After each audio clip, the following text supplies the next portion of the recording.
שמי נועה. רגע, חכו שנייה. אפשר רגע לקפוץ.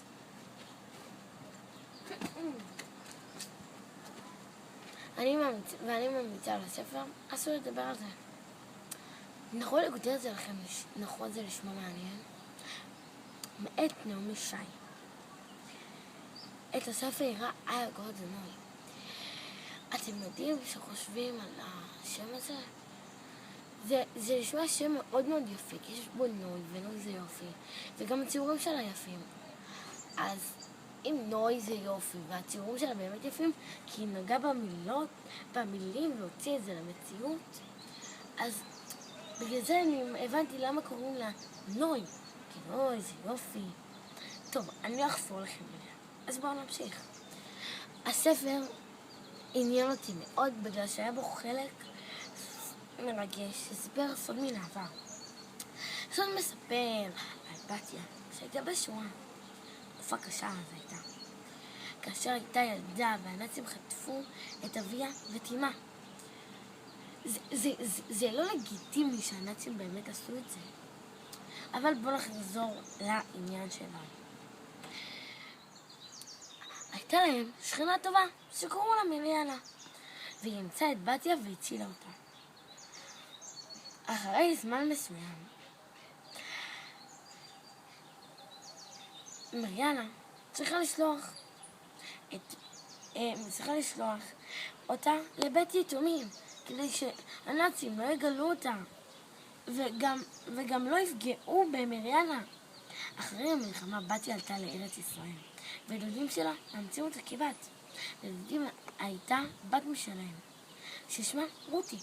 רותי אהבה את בתיה, והייתה גאה שיש לה אחות גדולה. אבל מה שהיא לא ידעה, זה את הסוד של בתיה.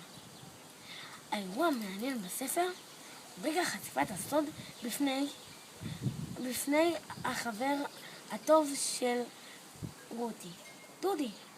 הוא באמת החבר הכי טוב שלה. בתיה לוקחת את רותי ודודי לחצר כדי לשוחח איתם לבד.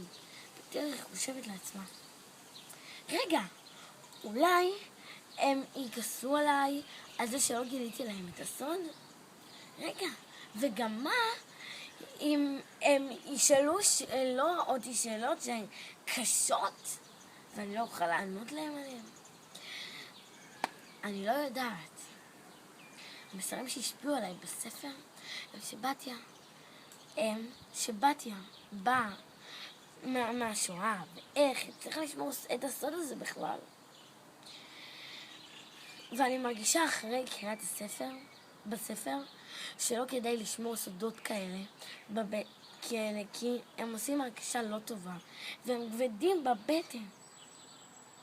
הספר כתוב בשפה עברית יפה, ודוגמה לכך ממש הפצרתי בה בתוך הפרק סוד מן העבר.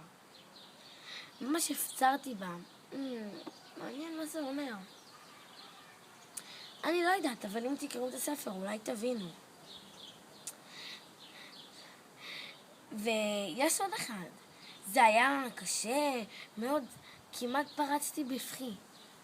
זה גם אני לא כל כך הבנתי. אבל אני יודעת את זה, אולי אתם לא, כי אתם לא קראתם את הספר. הספר הזה מאוד מאוד מאוד מאוד רגש אותי.